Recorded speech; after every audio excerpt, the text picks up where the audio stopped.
اعوذ باللہ من الشیطان الرجیم بسم اللہ الرحمن الرحیم.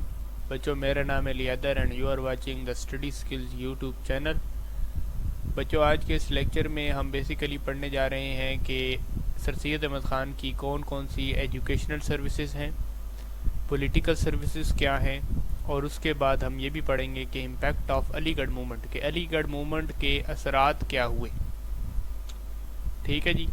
اس سے پریویس ویڈیو میں ہم نے بچوں یہ ڈسکس کیا تھا کہ جو علی گڑھ موومنٹ ہے وہ سٹارٹ کیوں کی گئی، اس کے کیا کیا آبجیکٹیوز تھے، اور کس طرح اس نے مسلمانوں کی جو حالت اظہار تھی جنگ آزادی ہارنے کے بعد، جو ان کے ایک برے حالات چل رہے تھے، اکنامیکلی ان کو کرپل کیا جا رہا تھا اور معاشی طور پر بدحال تھے وہ لوگ، تو علی گڑھ موومنٹ نے کس طرح انہیں جو ہے مطلب ان کی کنڈیشن کو بیٹرمنٹ میں، ان کی کنڈیشن کی بیٹرمنٹ میں کیسے کردار ادا کیا علی گڑھ موومنٹ نے. ٹھیک ہے. تو آج کی اس ویڈیو میں ہم بیسیکلی پڑھنے جا رہے ہیں سر سید احمد خان کی ایجوکیشنل سروسز، کہ علی گڑھ موومنٹ کے دوران سر سید احمد خان نے بہت ساری ایجوکیشنل سروسز پرووائڈ کی تھی. انہوں نے اس میں محمد اینگلو اورینٹل کالج بنایا، جس کو بعد میں یونیورسٹی کے درجہ دے دیا گیا. سائنٹیفک سوسائٹی قائم کی، جس میں انہوں نے ڈفرینٹ بکس جو انگلش میں تھیں ان کو اردو میں ٹرانسلیٹ کیا تاکہ جو عام بندہ ہے وہ بھی اس کو پڑھ سکے. اس کے علاوہ علی انسٹیٹیوٹ گزٹ، جو کہ ہر مہینے میگزینز جو تھا، وہ ایک میگزین کے نام سے ایک انسٹیٹیوٹ بنایا، علی گڑھ انسٹیٹیوٹ آف گزٹ. اس میں جو میگزینز تھیں ڈیلی وہ لانچ کی جاتی تھیں. ٹھیک ہے. اور آرٹیکلز جو تھے ہسٹری پر، ایگریکلچر پر، نیچرل سائنسز پر اور فزیکل سائنسز کے اوپر، اردو میں بھی اور انگلش میں بھی جو تھے آرٹیکلز جو تھے پبلش کیے جاتے تھے. تو ایسی سروسز پرووائڈ کر کے بیسیکلی جو سر سید احمد خان کا مقصد تھا وہ یہ تھا کہ لوگوں کو جو جدید تعلیم ہے اس کی طرف اس سے متعارف کروانا اور ان کو اس جدید تعلیم حاصل کرنے کی راہ پر گامزن کرنا. کیونکہ میں نے آپ کو پچھلی ویڈیو میں یہ بھی بات بتائی تھی کہ جو علماء کرام تھے انہوں نے یہ کہہ دیا تھا کہ انگریزی زبان سیکھنا جو ہے، فتویٰ لگا دیا تھا کہ انگریزی زبان سیکھنا جو ہے کفر ہے، جس کی وجہ سے بہت سے لوگ جو تھے جدید تعلیم سے دور ہو گئے اور انہوں نے نہ صرف انگریزی زبان کو سیکھنے سے انکار کر دیا بلکہ تمام انگریزی علوم کو بھی سیکھنے سے انکار کر دیا. جب انگریزی نہیں آئے گی تو جب انگلش وہ نہیں بول پائیں گے یا پڑھ نہیں سکیں گے تو کیسے وہ انگلش میں جو بکس ہیں وہ کیسے پڑھیں گے.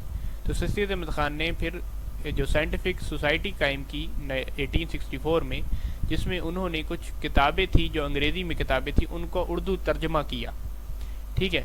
اردو ترجمہ کر کے ان کو لوگوں میں ڈسٹریبیوٹ کیا، جس سے لوگ جب وہ، کیونکہ اردو زبان تو سب کو آتی تھی، تو جب وہ اردو میں ان چیزوں کو پڑھتے تھے تو انہیں پتہ چلتا تھا کہ نہیں یہ علم تو صحیح ہے، مطلب جو انگلش میں لکھا ہوا ہے اس کو اردو میں ٹرانسلیٹ کیا کر کے دکھایا اور ان کو دکھایا کہ یار جو علم ہے وہ صحیح ہے، علم میں کوئی کفر والی بات نہیں لکھی ہوئی.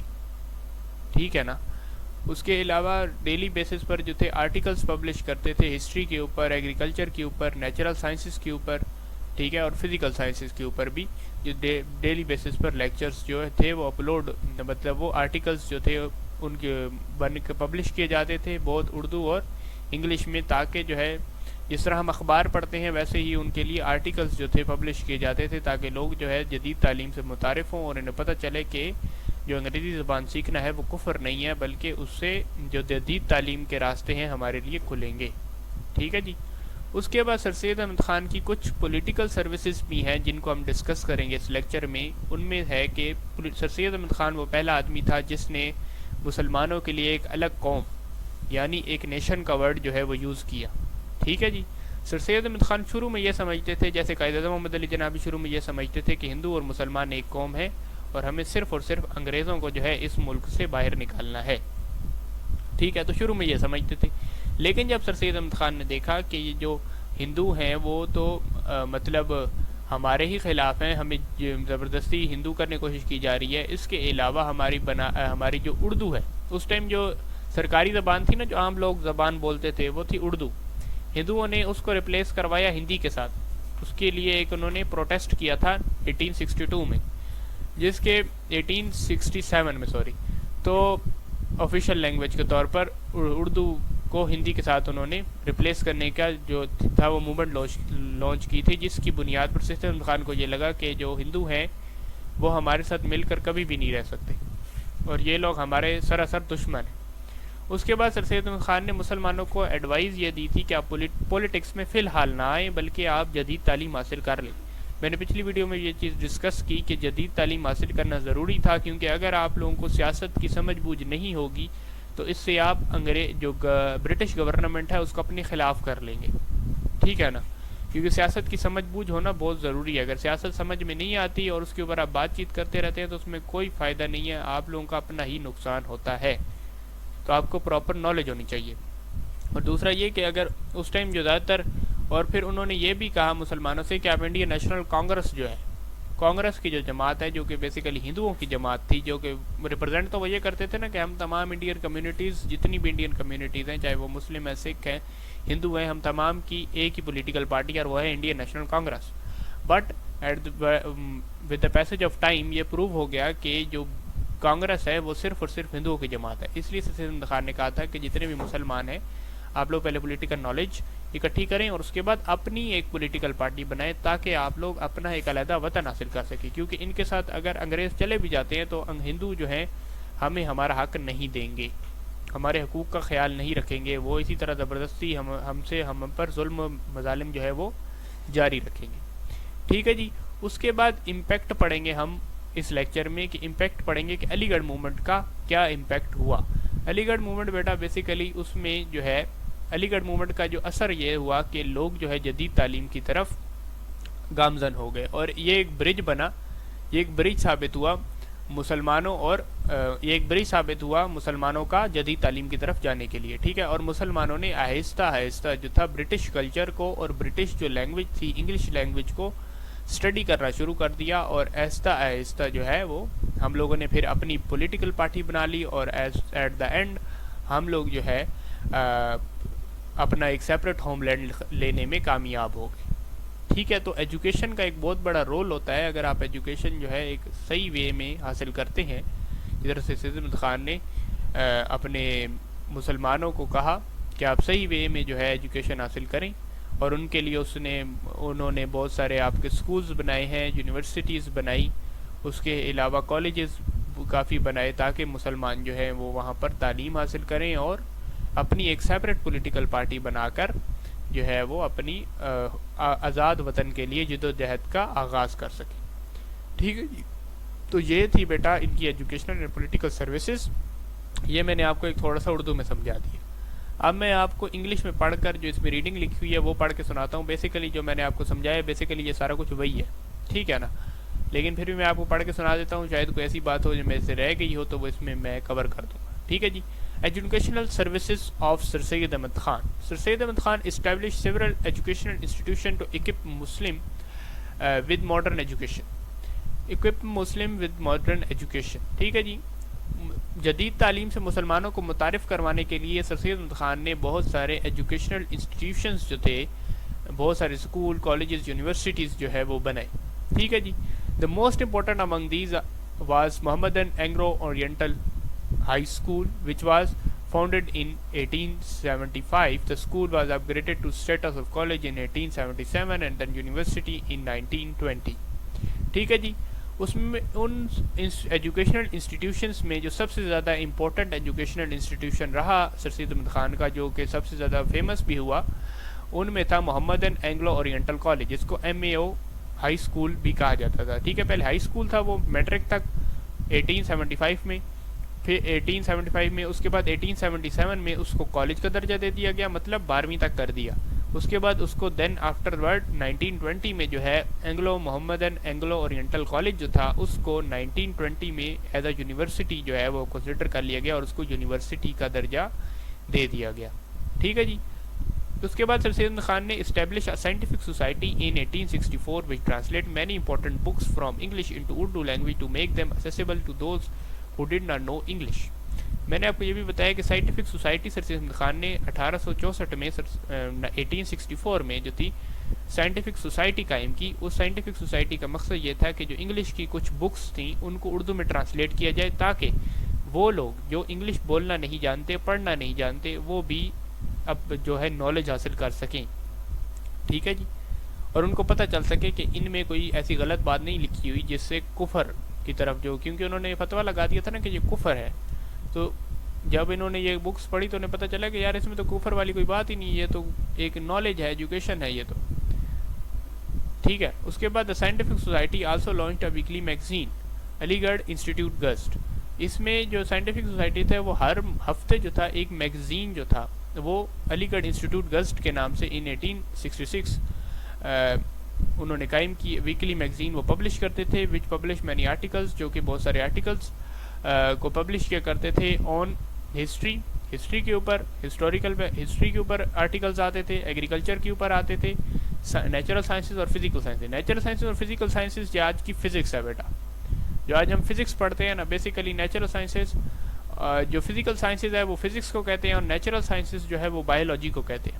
ٹھیک ہے، تو ان بکس کو جو ہے انہی بکس کو اردو میں بھی اور انگلش میں بھی جو آرٹیکلز جو تھے وہ ان پہ پبلش کیے جاتے تھے. جس طرح نیوز پیپر آ جاتا ہے، نیوز پیپر میں ایک آرٹیکل ہوتا ہے کہ آج چوری ہو گئی یا آج وزیر اعظم صاحب نے یہ کہا، تو نیوز پیپر کے اوپر ایک آرٹیکل ہوتا ہے. اسی طرح انہوں نے مختلف آرٹیکلز جو ہے پبلش کرنا شروع کر دیے، جن میں علی گڑھ انسٹیٹیوٹ گزٹ میں کے نام سے انہوں نے مختلف آرٹیکلز پبلش کیے، جن میں ہسٹری، ایگریکلچر کو بھی پڑھایا جاتا تھا، ہسٹری کو بھی پڑھایا جاتا تھا. اس کے بعد نیچرل سائنسز جن میں نے وہ بایولوجی کہتے ہیں، اور فزیکل سائنسز جس کو فزکس آج کے دور میں آپ لوگ کہتے ہیں، وہ ان کے علوم دیے جاتے تھے بہت انگلش اور اردو میں، تاکہ جو عام آدمی ہے جس کو انگلش پڑھنا لکھنا نہیں جانتا وہ بھی ان علوم سے فائدہ اٹھا سکے. اس کے بعد بیٹا political services of sir Syed Ahmad Khan. Educational services میں اگر کوئی کویسچن ہے آپ کا تو کمنٹ سیکشن میں آپ ضرور پوچھ سکتے ہیں. ٹھیک ہے بیٹا، میں نے سب کچھ سمجھا دیا ہے، اگر نہیں سمجھ آئے تو ویڈیو کو پیچھے کر کے بھی آپ دیکھ سکتے ہیں، سمجھ آ جائے گا. ٹھیک ہے. اس کے بعد political services of sir Syed Ahmad Khan.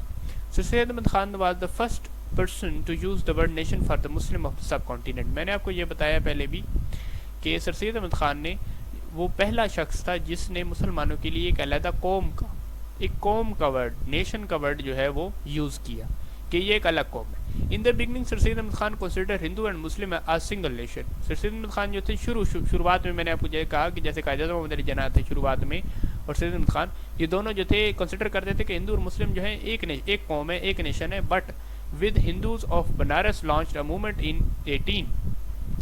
1867 to replace Urdu with Hindi as an official language, he became to the conclusion that Muslim are separate nation. تو جب انہوں نے دیکھا کہ کچھ بنارس کے مسلمان ہندوؤں نے جو ہے ایک تحریک شروع کی 1867 میں کہ وہ اردو کو جو ہے سرکاری زبان سے ہٹا کر ہندی اس کی جگہ لانا چاہتے تھے. ٹھیک ہے، مطلب ریپلیس کرنا چاہتے تھے اردو کو ود ہندی کے ساتھ ایز این آفیشیل لینگویج. تو سر سید احمد خان جو ہے اس نتیجے پر پہنچے، اس رد عمل کے بعد اس نتیجے پر پہنچے سر سید احمد خان. انہیں لگا کہ جو مسلمان علیحدہ قوم ہے ان کے ساتھ ہم لوگ رہ نہیں سکتے. ٹھیک ہے جی، کیونکہ یہ لوگ ظلم اٹھاتے ہیں اور آہستہ آہستہ جو ہے یہ ہم پر جو ہے وہ حکمرانی کے خواب دیکھنا شروع ہو گئے ہیں کہ ہم انگریزوں کو نکال دیں گے، اس کے بعد جو ہے ہم مسلمانوں پر جو ہے حکومت کریں گے. Meanwhile sir Syed Ahmad Khan also advise Muslim not to join Indian National Congress. اس کے بعد سر سید احمد خان نے جو ہے یہ بھی مسلمانوں کو ایڈوائز کی تھی کہ آپ کو انڈین نیشنل کانگریس جوائن نہیں کرنی چاہیے. اس کی وجہ یہ تھی کہ انڈین نیشنل کانگریس جو تھی بے شک یہ ایک انگریز نے بنائی تھی. یہ انگریز ایک میں آپ کو بتا دیتا ہوں، یہ جو ہے نا national Congress, Indian National Congress, یہ ایک انگریز تھا، برٹش جو فوجی تھا، اس نے یہ بنائی تھی کانگریس اپنی ریٹائرمنٹ کے بعد، انڈین نیشنل کانگریس. تو ہندو بھی اس میں گریٹ نمبر میں انہوں نے اس کو جوائن کیا تھا، ہندو پولیٹیکل لیڈر نے بھی اس کو جوائن کیا تھا، اور مسلمان پولیٹیکل لیڈرز نے بھی اس کو جوائن کرنے کے خواب دیکھتے تھے، اور انہوں نے بھی اس کو، کچھ پولیٹیکل لیڈرز جو کافی طاقتور تھے انہوں نے بھی اس کو جوائن کیا تھا. لیکن سر سید احمد خان نے کہا کہ کیونکہ ہندو اس میں زیادہ ہیں تو آہستہ آہستہ جو ہے یہ ہندوؤں کی پارٹی بن جائے گی اور صرف اور صرف ہندو ڈومینیٹڈ پارٹی بن جائے گی. آگے یہ لکھا ہوا ہے، he predicted that with the passage of time Congress would be become a Hindu dominated party. Sir Syed Ahmad Khan کو لگتا تھا کہ جیسے ہندو کیونکہ اس میں زیادہ ہیں، اس کانگریس میں ہندوؤں کی تعداد زیادہ ہے، تو آہستہ آہستہ جو ہے یہ پارٹی صرف اور صرف ہندوؤں کی بن جائے گی، یا نہ یہ مسلمانوں کے حقوق لے کے دے سکتی ہے اور نہ ہی کسی اور کمیونٹی کے. تو اگر ہمیں اپنی ڈیمانڈز جو ہیں وہ برٹش گورنمنٹ تک پہنچانی ہے تو ہمیں جو ہے اپنی اون پارٹی بنانی ہوگی، اپنی ذاتی جو ہے پارٹی بنانی ہوگی، جس کو مسلم لیگ کہا گیا، بعد میں وہ مسلم لیگ جو ہے ہم نے بنائی تھی. ٹھیک ہے.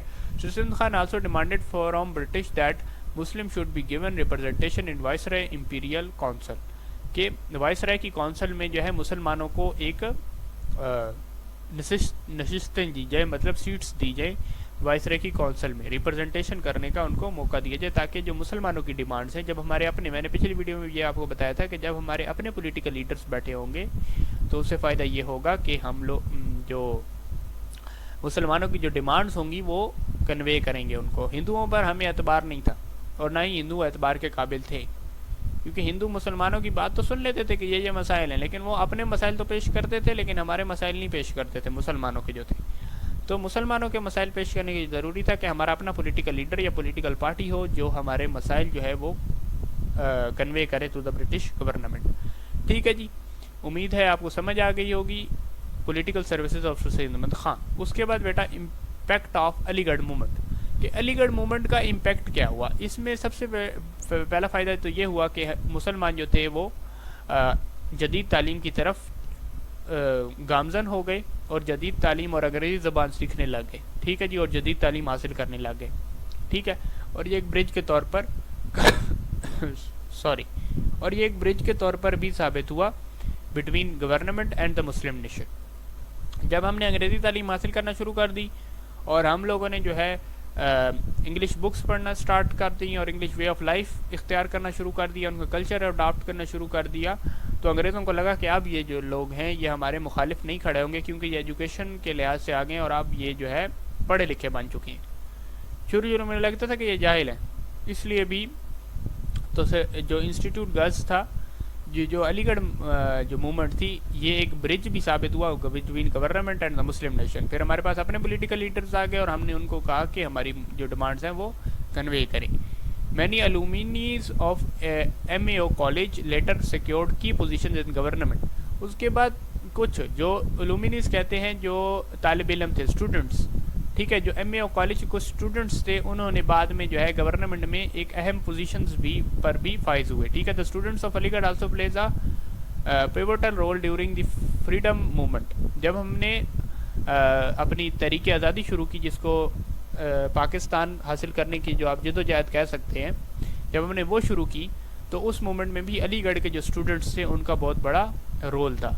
علی گڑھ movement also provided political leaders to the Muslim. Aligarh movement جو تھی اس نے بہت سارے پولیٹیکل لیڈرز بھی آپ کو پرووائڈ کیے، کیونکہ یہ مقصد ہی یہی تھا نا کہ ہم جو ہے ایجوکیشن دیں بچوں کو، اور پھر جو ہمارے اپنے مسلمان بچے ہیں وہ جب جو ہے پولیٹکس میں آئیں پراپر ایجوکیشن کے ساتھ، ٹھیک ہے، تو پھر جب آئیں گے تو ہم اپنی پولیٹیکل پارٹی بھی بنا لیں گے اور ہم ایزیلی جو ہے وہ آزادی بھی حاصل کر سکیں گے، ٹھیک ہے۔ For example Liaquat Ali Khan M A O college سے پڑھے تھے، ٹھیک ہے، محمدن اورینٹل کالج، اس کے بعد مولانا محمد Ali Jauhar, Maulana Shaukat Ali and many other were the alumni of M A O college, ٹھیک ہے جی۔ یہ تمام جو تھے اسٹوڈنٹس تھے ایم اے او کالج کے۔ Aligarh movement also secured the political rights of the Muslims. Syed Ahmad Khan demands for separate electorate and quota for Musalman in government jobs was finally accepted by the government. اچھا، سید احمد خان کے جو بہت سارے movements کی وجہ سے بہت سارے جو مسلمان تھے انہوں نے پولیٹیکل رائٹس حاصل ہوئے۔ اس کے بعد سید احمد خان نے مسلمانوں کے لیے ایک سیپریٹ الیکٹوریٹ سسٹم کا مطالبہ کیا اور مسلمانوں کے لیے کوٹا سسٹم، مطلب ایک کوٹا بھی انہوں نے کہا کہ ایک مخصوص کیا جائے کہ یہ مسلمانوں کے لیے جابس کا نا، جس طرح کوٹا آتا ہے کہ اتنی جابس اتنی سیٹ پر صرف مسلمان اپلائی کریں، ٹھیک ہے، تو ویسے جو کہ بعد میں گورنمنٹ نے اس کو ایکسیپٹ کر لیا۔ Syed Ahmad Khan followers has establish all India Muslim League. جو سید احمد خان کے پیروکار تھے انہوں نے آل انڈیا مسلم لیگ کو جو ہے قائم کیا، which achieved a separate homeland for the Muslims, جس نے بعد میں مسلمانوں کو آزادی دلائی اور مسلمانوں کے لیے ایک علیحدہ وطن حاصل کرنے میں کامیاب ہو گئے۔ تو یہ تھا بیٹا آپ کا جو آج کا لیکچر تھا، educational and political services of Syed Ahmad Khan and impact of Aligarh movement. امید ہے کہ آپ کو یہ لیکچر اچھا لگا ہوگا، اور اگر لیکچر میں کسی چیز کی کوئی سمجھ نہیں آئی یا کوئی پرابلم ہے، کویسچن ہے، کیوری ہے، تو آپ کمنٹ سیکشن میں لازمی پوچھ سکتے ہیں۔ اس کے علاوہ اگر آپ لیکچر پر نئے ہیں تو ہمارے چینل کو سبسکرائب کریں اور اپنے دوستوں کے ساتھ بھی شیئر کریں۔ تھینک یو ویری مچ، اللہ حافظ۔